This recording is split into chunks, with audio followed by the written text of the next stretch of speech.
So we've been exploring the nature of doing good. There was a farmer who had a grandfather clock that had been in his family for generations. And every day he went down to the clock to check that it was still keeping time. One day when he went down, the clock spoke to him and said, "Don't you realize that I've been keeping time for all of these years and that I'm tired? Don't you think that I need a rest?" And the farmer said, "But you get a second's rest after every tick."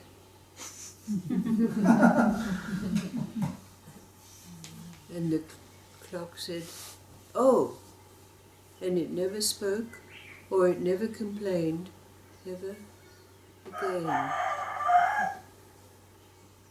And perhaps you remember that story about the king who was bone weary from the responsibilities of taking care of his kingdom.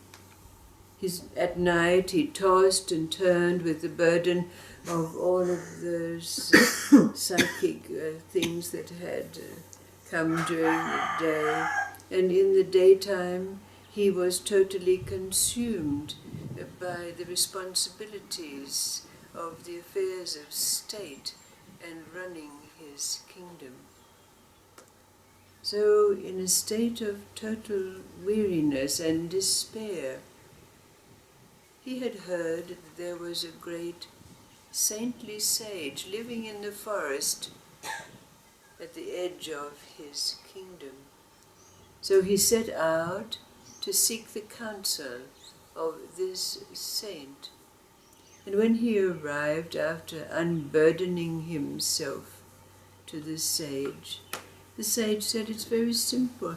Just give up your kingdom and come and live in the forest with me. It's peaceful and quiet and no responsibilities." The king said, "Oh, I could not abandon the kingdom and the people."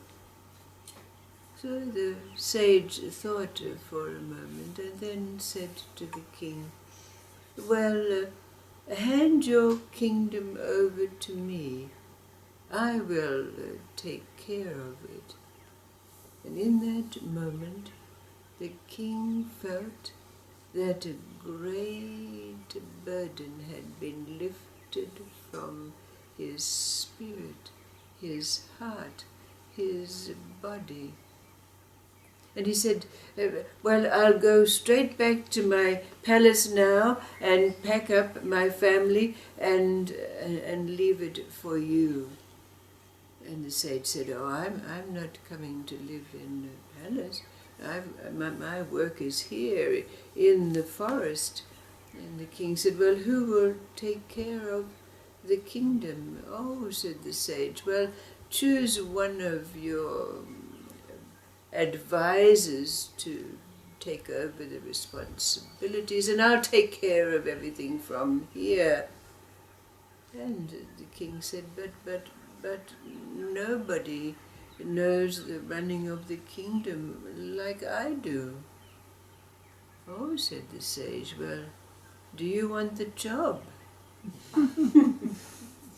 "You go back and take care of things, and if there's any problems, you just concede to me and I'll take care of it."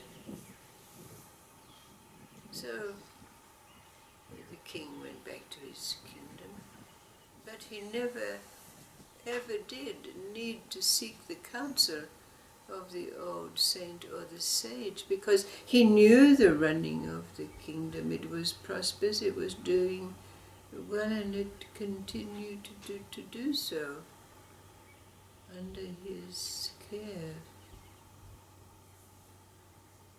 So it leads to a question.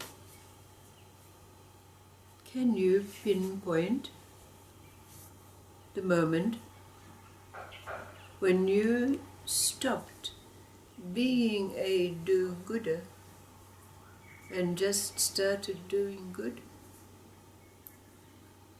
Is there a direct experience like that of the king, when suddenly the yoke, the ball and chain that we'd carried for so long was no longer there?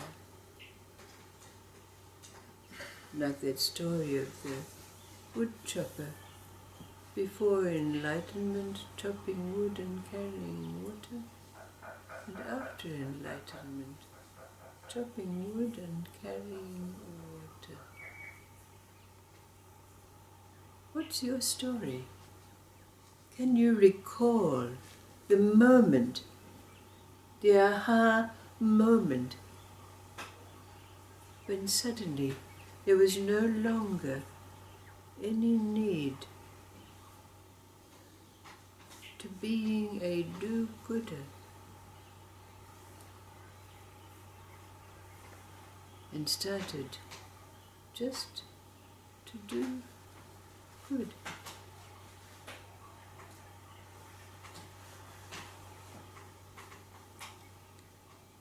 What's your experience? Or are you still carrying that ball and chain of service?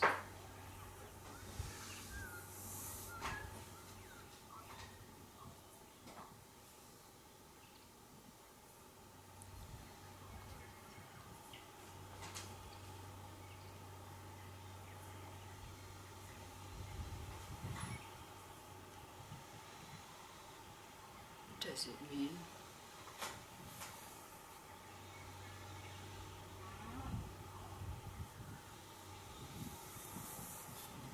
It's when the mind stops that story.